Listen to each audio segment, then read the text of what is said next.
जय हिंद, वंदे मातरम। बहुत बहुत स्वागत आप सभी का सक्सेस वर्ल्ड एमसीक्यू चैनल पर। तो चलिए, बिहार पुलिस कांस्टेबल के एग्जाम में 2010 से लेकर 2021 तक के एग्जाम में जितने भी साइंस के प्रश्न पूछे गए हैं उन सभी को कराने वाले हैं। और फ्रेंड्स, आपको पता होना चाहिए कि बिहार पुलिस कांस्टेबल के एग्जाम में साइंस के लगभग 30 से 35 प्रश्न पूछे जाते हैं। इस प्रकार से पिछले 10 वर्षों में हर शिफ्ट को मिलाकर लगभग 500 प्रश्न पूछे गए हैं और इन सभी प्रश्नों को आपको 6 से 7 वीडियो में कंप्लीट करा दिया जाएगा। तो जो भी स्टूडेंट चैनल पर पहली बार आए हैं, चैनल को सब्सक्राइब कर लेंगे और साथ में बेल आइकन को जरूर प्रेस कर लेंगे ताकि एक भी क्लास आपसे मिस ना हो। तो आज के सेशन का सबसे फर्स्ट क्वेश्चन है, जीन की खोज किसने की थी। और फ्रेंड्स, अगर आपको इनमें से पहले से किसी भी प्रश्न का आंसर आता है तो आप लोगों को लाइव चैट में आंसर करते जाना है ताकि आप सभी का जितना भी डाउट हो सारा डाउट क्लियर हो सके। तो इसका सही जवाब जो भी बच्चे ऑप्शन बी को दे रहे हैं बिल्कुल सही जवाब दे रहे हैं। जीन की खोज किसने की थी, तो जो आंसर ने की थी ऑप्शन 20 प्रश्न का बिल्कुल सही जवाब हो जाएगा, ध्यान रखना है। चलिए शिक्षक आगे बढ़ते हैं। दूसरा प्रश्न पूछा गया था, रतौंधी किस विटामिन की कमी से होता है। चलिए आंसर करते जाएंगे, आपको एक भी प्रश्न को स्किप नहीं करना है, सारे प्रश्नों के उत्तर करते जाना है।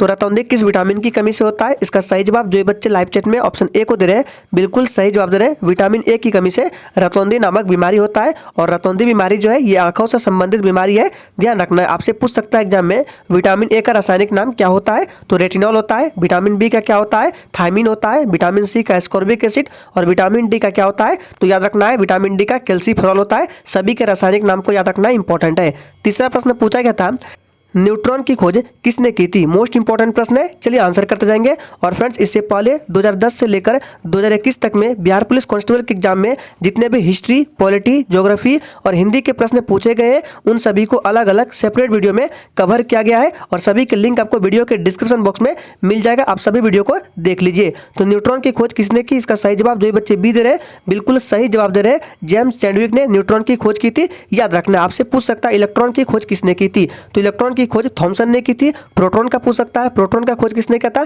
गोल्डस्टीन ने किया था। लेकिन प्रोटॉन का जो नाम है ये किसने रखा था, तो रदरफोर्ड ने रखा था, ध्यान रखना है।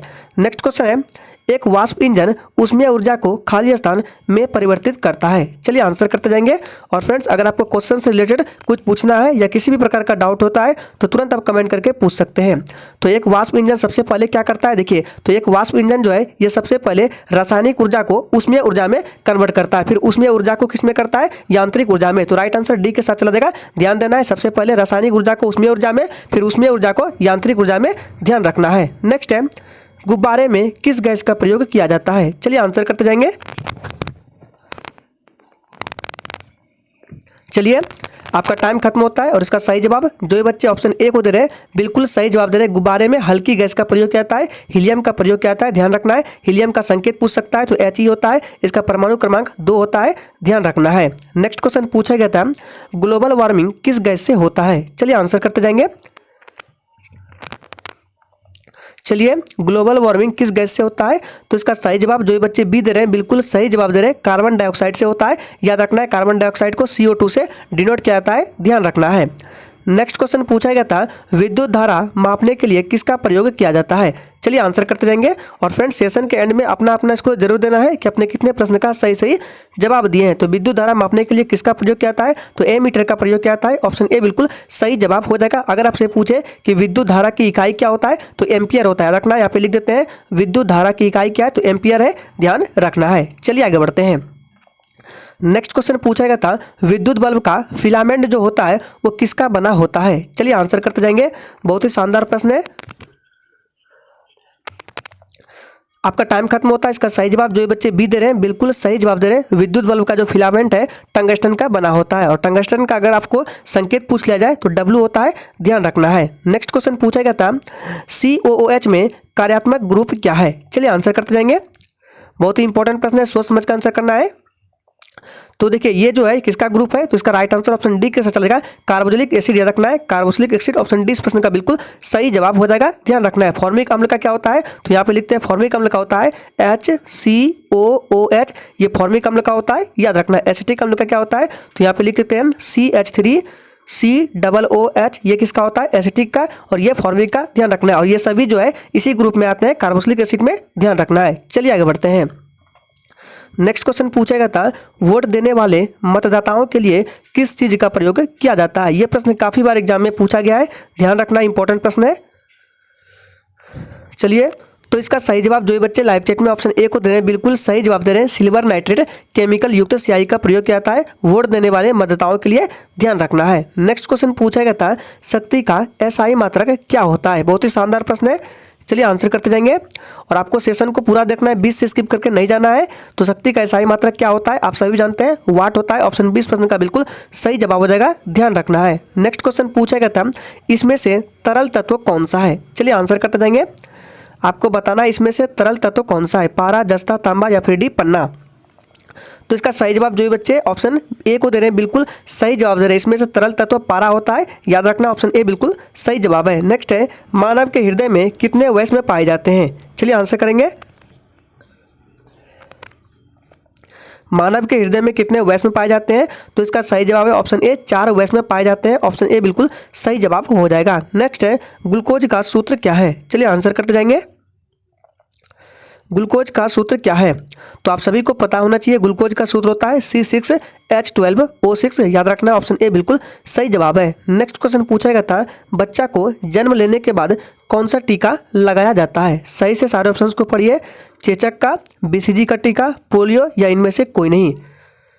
चलिए तो इसका सही जवाब क्या हो जाएगा, याद रखना है। तो जो भी बच्चे इसका बी दे रहे हैं बिल्कुल सही जवाब दे रहे हैं, बच्चा को जन्म लेने के बाद कौन सा टीका लगाया जाता है, तो BCG का टीका लगाया जाता है, ध्यान रखना। अगर आपसे पूछे कि चेचक के टीके का खोज किसने किया था, तो एडवर्ड जेनर ने, ध्यान रखना है। नेक्स्ट है विद्युत चुंबक बनाया जाता है, चलिए आंसर करते जाएंगे। चलिए तो विद्युत चुंबक बनाया जाता है, इसका सही जवाब है ऑप्शन बी नरम लोहे से बनाया जाता है, ध्यान रखना है, काफी बार पूछा गया प्रश्न है। नेक्स्ट है उष्मागतिकी का प्रथम नियम जिस संरक्षण नियम के ऊपर आधारित है वह कौन सा नियम है, यह प्रश्न आपके एग्जाम के लिए इंपॉर्टेंट है, इसको खासकर ध्यान रखना है। उष्मागतिकी का प्रथम नियम बताना है जिस संरक्षण नियम पर आधारित है वह कौन सा नियम है, तो आप सभी जानते हैं इसका सही जवाब ऊर्जा के नियम पर आधारित है, ऑप्शन ए बिल्कुल सही जवाब हो जाएगा। नेक्स्ट क्वेश्चन पूछा गया था वर्षा की बूंदें गोलाकार किस कारण से होती है, चलिए आंसर करते जाएंगे। और फ्रेंड्स अगर आपको ये सेशन अच्छा लग रहा है तो सभी लोग प्लीज़ दिल से सेशन को लाइक करेंगे और सेशन को अपने दोस्तों के साथ जरूर शेयर करेंगे। तो इसका सही जवाब जो बच्चे ए दे रहे हैं बिल्कुल सही जवाब दे रहे हैं, पृष्ठ तनाव के कारण वर्षा की बूंदें गोलाकार होती है, ध्यान रखना है। नेक्स्ट क्वेश्चन पूछा गया था निम्न में से कौन सा तत्व है, चलिए आंसर करेंगे। निम्न में से कौन सा तत्व है,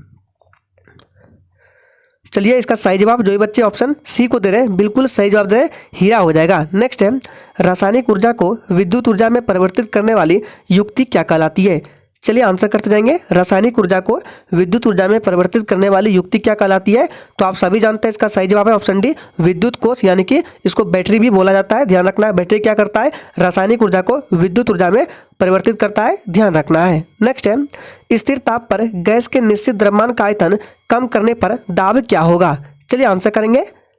और याद रखना ये जो नियम लिखा गया है कि स्थिर ताप पर गैस के निश्चित द्रव्यमान का आयतन कम करने पर दाब इसमें क्या होगा, तो इसमें दाब याद रखना है क्या हो जाएगा, बढ़ जाएगा। और इस नियम को बोलते हैं बॉयल का नियम, याद रखना है। बॉयल का नियम क्या बोलता है कि किसी स्थिर ताप पर गैस के निश्चित द्रव्यमान का आयतन कम करेंगे तो उसका दाब क्या हो जाएगा, बढ़ जाएगा, ध्यान रखना है। और अगर आयतन को हम बढ़ा देंगे तो क्या हो जाएगा, दाब घट जाएगा। दोनों को याद रखना इंपॉर्टेंट है, द्रव्यमान का आयतन कम करने पर दाब बढ़ जाएगा, सी बिल्कुल सही जवाब हो जाएगा। नेक्स्ट है क्षोभ मंडल की ऊंचाई कितनी होती है, चलिए आंसर करते जाएंगे, फटाफट से आंसर करेंगे। क्षोभ मंडल की ऊंचाई कितनी होती है, चलिए थोड़ा सा स्पीड बढ़ा रहे हैं, इसका राइट आंसर ऑप्शन डी इनमें से कोई नहीं, ध्यान रखना है। नेक्स्ट है लोहे का जंग लगना किस प्रकार का परिवर्तन है, चलिए आंसर करते जाएंगे। और देखिए क्षोभ मंडल की ऊंचाई कितनी होती है, इसका आंसर आपको कमेंट बॉक्स में देना है। अगर आप लोग नहीं कर पाएंगे तो कमेंट बॉक्स में आंसर पिन कर दिया जाएगा। तो लोहे का जंग लगना ये किस प्रकार का परिवर्तन है, चलिए तो इसका सही जवाब आप सभी जानते हैं रासायनिक परिवर्तन हो जाएगा। लोहे का जंग लगना रासायनिक परिवर्तन है, ध्यान रखना है। और ये भी याद रखना है लोहे का जंग लगना ये एक ऑक्सीकरण अभिक्रिया है, इसको भी ध्यान में रखना है। नेक्स्ट है आयोडीन की कमी से कौन सा रोग होता है, बहुत इजी प्रश्न है, चलिए आंसर करते जाएंगे। आयोडीन की कमी से कौन सा रोग होता है, तो आप सभी जानते हैं घेंगा रोग होता है, ऑप्शन बी बिल्कुल सही जवाब हो जाएगा। नेक्स्ट है एल्केन का रासायनिक सूत्र क्या है, चलिए आंसर करते जाएंगे। आपको 3 नाम याद रखना है, एल्केन, एल्कीन और एल्काइन। तो देखिए यहाँ पे एल्केन का पूछा जा रहा है, इसका सही जवाब क्या हो जाएगा, ए के साथ चला जाएगा CnH2n+2, ये किसका है, रासायनिक सूत्र एल्केन का है, ध्यान रखना है। एल्किन का क्या होता है, तो CnH2n ये एल्किन का होता है, और एल्काइन का क्या होता है, तो CnH2n-1 होता है, तीनों को ध्यान रखना है। फिर से रिपीट करते थे, ऑप्शन ए में जो है ये एल्केन का है, ऑप्शन बी में जो है ये किसका एल्किन का है, और ऑप्शन सी में जो है ये एल्काइन का है, ध्यान रखना है। नेक्स्ट क्वेश्चन पूछा गया था निम्नलिखित में से कौन सी जड़ें नहीं खाई जाती है, चलिए आंसर करेंगे। एक भी प्रश्न को स्किप नहीं करना है, सारे प्रश्नों का उत्तर करते जाना है। तो कौन सी जड़ें नहीं खाई जाती है? आप सभी जानते हैं गेहूं की जड़ें नहीं खाई जाती, ऑप्शन डी बिल्कुल सही जवाब हो जाएगा। नेक्स्ट क्वेश्चन है, कौन से विटामिन की कमी के कारण रक्त का थक्का नहीं जमता है? चलिए आंसर करते जाएंगे। कौन से विटामिन की कमी के कारण रक्त का थक्का नहीं जमता है? तो इसका सही जवाब है ऑप्शन बी, विटामिन के की कमी से याद रखना है। और इसका रासायनिक नाम पूछे तो फिलोक्विनोन होता है, ध्यान रखना है। विटामिन ए का रेटिनॉल, विटामिन ई का क्या होता है?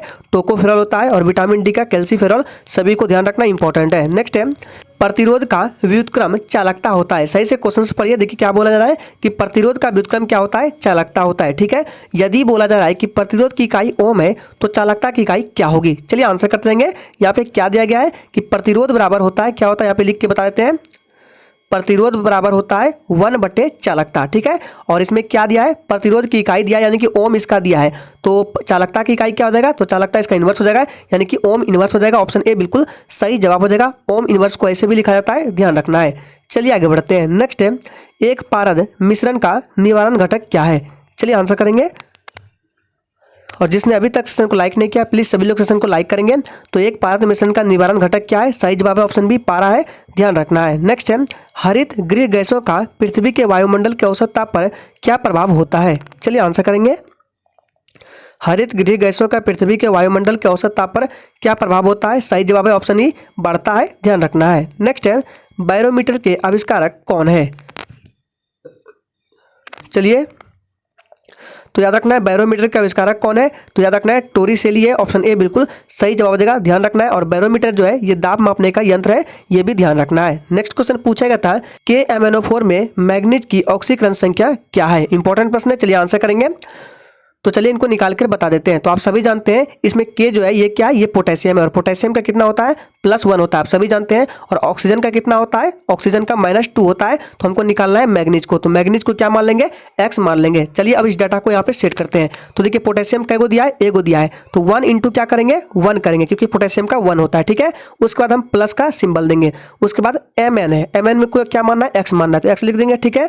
उसके बाद फिर क्या करना है? प्लस करना है, ठीक है। उसके बाद O देखिए कैगो दिया है? 4 गो दिया है, यानी कि 4 इंटू -2 करेंगे। अब इस डाटा को सॉल्व करना है। तो देखिए 1 इंटू 1 क्या होगा? 1 हो जाएगा, ठीक है।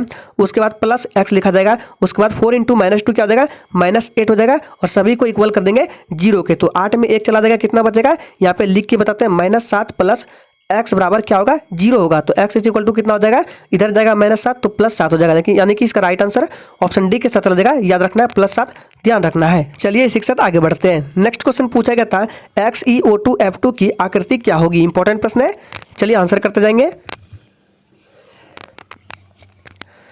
तो इसका राइट आंसर जो बच्चे ए दे रहे हैं बिल्कुल सही जवाब दे रहे हैं। XeO2F2 की आकृति क्या होगी? त्रिकोणीय द्विपिरामिडी, ध्यान रखना है। नेक्स्ट क्वेश्चन पूछा गया था मिट्टी में नमक की उच्च सांद्रता में उगने वाले पौधे क्या कहलाते हैं? चलिए आंसर करेंगे। मिट्टी में नमक की उच्च सांद्रता में उगने वाले पौधे क्या कहलाते हैं? तो चलिए इसका सही जवाब क्या देगा? तो जो बच्चे ए दे रहे हैं बिल्कुल सही जवाब दे रहे हैं, क्या देगा? लवण मृदोभिद, ध्यान रखना है। नेक्स्ट है बेरिलियम, बोरॉन, मैग्नीशियम तथा एल्युमिनियम में निम्न में से किसका द्वितीय आयनन विभव अधिक होता है? चलिए सोच समझ कर आंसर करना है, ये प्रश्न इंपॉर्टेंट है। और चलिए इस प्रश्न को आपको पीरियोडिक टेबल के माध्यम से समझाने के प्रयास करते हैं। तो सबसे पहले आपको एक बात क्लियर कर दें कि पीरियोडिक टेबल में अगर हम लेफ्ट टू राइट जाएंगे तो आयनन विभव क्या होता है? वो बढ़ जाता है, ध्यान रखना है। वही बात करें अगर ऊपर से नीचे आएंगे तो आयनन विभव घट जाएगा। तो प्रश्न में क्या दिया था? तो यहाँ पे लिख के बता देते हैं। ऑप्शन प्रश्न में था बेरिलियम था, फिर क्या था? बोरॉन था, फिर मैग्नीशियम था, फिर क्या था? एल्युमिनियम था, ठीक है। तो देखिए बेरिलियम कहाँ मिल रहा है? बेरिलियम यहाँ पर है। उसके बाद क्या था? बोरॉन। तो बोरॉन देखिए कहाँ है? यहाँ है, इधर से इधर आ रहे हैं, मतलब कि इसका आयनन विभव जो है बेरिलियम से अधिक किसका होगा? बोरॉन का होगा। फिर देखिए क्या था प्रश्न में? मैग्नीशियम था और एल्युमिनियम था। मैग्नीशियम देखिए कहाँ मिल रहा है? देखिए नीचे मिल रहा है, मतलब कि घट गया। फिर एल्युमिनियम यहाँ मिल रहा है, इससे तो अधिक इसका होगा, लेकिन ऊपर के कॉलम में बेरिलियम से अधिक किसका होगा? बोरॉन का होगा। तो सबसे अधिक जो होगा बोरॉन का होगा, इसलिए राइट आंसर बोरॉन के साथ चला जाएगा, ध्यान रखना है। तो इसका जो सही जवाब है ऑप्शन ए के साथ चला जाएगा, बोरॉन हो जाएगा, ध्यान रखना है। चलिए आगे बढ़ते हैं। नेक्स्ट है नेचुरल सिलेक्शन का सिद्धांत किसने प्रतिपादित किया था? चलिए आंसर करते जाएंगे, फटाफट से आंसर करेंगे। और फ्रेंड्स अगर आपको ये सेशन अच्छा लग रहा है तो सभी लोग दिल से एक बार सेशन को जरूर लाइक करें। तो नेचुरल सिलेक्शन का सिद्धांत डार्विन ने प्रतिपादित किया था, ऑप्शन सी बिल्कुल सही जवाब हो जाएगा। चलिए आगे बढ़ते हैं। नेक्स्ट है ध्वनि सबसे तेज संचालन करती है, किस माध्यम में करती है?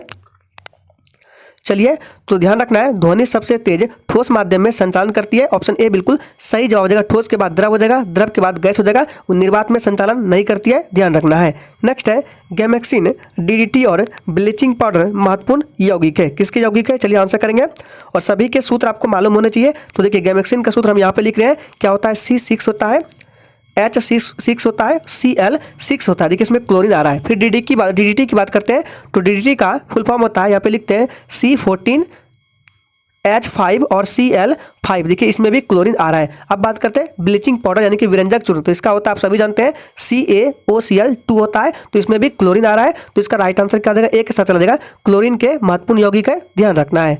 नेक्स्ट है एक हीटर का तंतु बना होता है। चलिए आंसर करेंगे। एक हीटर का तंतु किसका बना होता है, तो आप सभी जानते हैं, इसका सही जवाब है ऑप्शन सी, नाइक्रोम का बना होता है, ध्यान रखना है। नेक्स्ट क्वेश्चन पूछा गया था, जीनर डायोड का प्रयोग निम्न रूप में होता है। चलिए आंसर करते जाएंगे। जीनर डायोड का प्रयोग निम्न रूप में होता है। इसका सही जवाब है ऑप्शन सी, किसमें होता है, वोल्टता नियंत्रक में। ऑप्शन सी बिल्कुल सही जवाब हो जाएगा, ध्यान रखना है। नेक्स्ट क्वेश्चन पूछा गया था, अनवीकरणीय ऊर्जा का स्रोत क्या है। चलिए आंसर करते जाएंगे। और अनवीकरणीय का मतलब क्या होता है, जिसको फिर से प्राप्त नहीं किया जा सकता, उसको अनवीकरणीय बोला जाता है। तो इसमें कोयला राइट आंसर हो जाएगा, ऑप्शन ए बिल्कुल सही जवाब हो जाएगा। नेक्स्ट है, निम्न में से किस अणु या आयन में अयुग्मित इलेक्ट्रॉन नहीं होते हैं। चलिए आंसर करते जाएंगे। निम्न में से किस अणु या आयन में अयुग्मित इलेक्ट्रॉन नहीं होते हैं। सही जवाब जो बच्चे डी दे रहे हैं, बिल्कुल सही जवाब दे रहे हैं, Br2 में, ध्यान रखना है। नेक्स्ट क्वेश्चन है, जल चक्र में कौन सी प्रक्रिया सम्मिलित नहीं होती है। चलिए आंसर करते जाएंगे। जल चक्र में कौन सी प्रक्रिया सम्मिलित नहीं होती है, तो इसका सही जवाब है ऑप्शन डी हो जाएगा। क्या संचलन सम्मिलित नहीं होती है, बाकी वर्षण, वाष्पीकरण, संघनन ये सभी सम्मिलित है, संचलन सम्मिलित नहीं है, ध्यान रखना है। नेक्स्ट है, निम्न में से कौन सी मूल मात्रक नहीं है। बहुत ही शानदार प्रश्न है, चलिए आंसर करेंगे। और आपको ये भी पता होना चाहिए कि मूल मात्रकों की संख्या कितनी है, तो बता देते हैं 7 होती है। कौन कौन से, चलिए नाम बता देते हैं, अगर आप लिखना चाहते हैं तो लिख सकते हैं। मीटर होता है, दूसरे नंबर पर किलोग्राम है, फिर सेकेंड है, एम्पियर है, केल्विन है, कैंडेला है, फिर मोल है। तो इसमें से बोला जा रहा है कौन मूल मात्रक नहीं है, तो देखिए ओम नहीं आता है, ऑप्शन डी बिल्कुल सही जवाब हो जाएगा। नेक्स्ट है, संयोजक यौगिक खाली स्थान पर। चलिए आंसर करेंगे सही से सारे ऑप्शंस को। देखिए संयोजक यौगिक क्या होते हैं, तो इसका सही जवाब क्या देगा, तो जो भी बच्चे इसका राइट आंसर ऑप्शन नंबर किसको दे रहे हैं, डी को बिल्कुल सही जवाब दे रहे हैं। बंद अणु के बीच इलेक्ट्रॉन के साझे से बनते हैं संयोजक यौगिक, ऑप्शन डी बिल्कुल सही जवाब हो जाएगा। नेक्स्ट क्वेश्चन पूछा गया था, निम्नलिखित में से कौन सा एक कार्बोहाइड्रेट नहीं है। चलिए आंसर करते जाएंगे। और जिसने अभी तक लाइक नहीं किया, प्लीज सभी लोग सेशन को लाइक करें। तो निम्नलिखित में से कौन सा एक कार्बोहाइड्रेट नहीं है, इसका सही जवाब है ऑप्शन सी, ग्लाइसिन, ध्यान रखना है। नेक्स्ट है, पानी से बनने वाले बुलबुले में जो चमक होती है इस प्रक्रम के कारण होती है, यानी कि किस प्रक्रम के कारण होती है चमक बुलबुले में। चलिए आंसर करेंगे। प्रकाश का परावर्तन है, अपवर्तन है, प्रकीर्णन है, या पूर्ण आंतरिक परावर्तन है। तो आप सभी जानते हैं इसका राइट आंसर ऑप्शन डी, प्रकाश के पूर्ण आंतरिक परावर्तन, याद रखना है, डी बिल्कुल सही जवाब हो जाएगा। नेक्स्ट है, एड्स रोग का जनक कौन है। चलिए आंसर करेंगे। जीवाणु है, विषाणु है, शैवाल है, या फिर डी कवक है। तो एड्स रोग का जनक है एक, क्या है, इसका राइट आंसर ऑप्शन बी के साथ चलेगा, विषाणु है, याद रखना है, बी बिल्कुल सही जवाब हो जाएगा। अगर आपसे पूछे कि कौन सा विषाणु है, यानी कि कौन सा वायरस है, तो HIV वायरस है, याद रखना है, इसके कारण एड्स रोग होता है, ध्यान रखना है। नेक्स्ट है, मानव के रुधिर का विडाल टेस्ट किसके संक्रमण को दर्शाता है। मोस्ट इंपॉर्टेंट प्रश्न है। और देखिए ये जो विडाल टेस्ट है, ये टाइफाइड बीमारी से संबंधित टेस्ट है, याद रखना है। तो इसका सही जवाब जो बच्चे डी दे रहे हैं, बिल्कुल सही जवाब दे रहे हैं, साल्मोनेला टाइफी, याद रखना है, डी बिल्कुल सही जवाब हो जाएगा, याद रखना है। चलिए शिक्षक आगे बढ़ते हैं। नेक्स्ट है, और आज के सेशन का आखिरी प्रश्न है, निम्न में से कौन सा भाग मनुष्य के मादा प्रजनन तंत्र में नहीं होता है। चलिए आंसर करते जाएंगे। और आज के सेशन में टोटल 50 प्रश्नों को रखा गया है। आने वाले समय में क्वेश्चंस की संख्या को और बढ़ाया जाएगा। तो देखिए इसका सही जवाब ऑप्शन सी के साथ चला जाएगा, शुक्रवाहिनी नहीं होता, याद रखना है, सी बिल्कुल सही जवाब हो जाएगा। तो आज के सेशन के लिए इतना ही।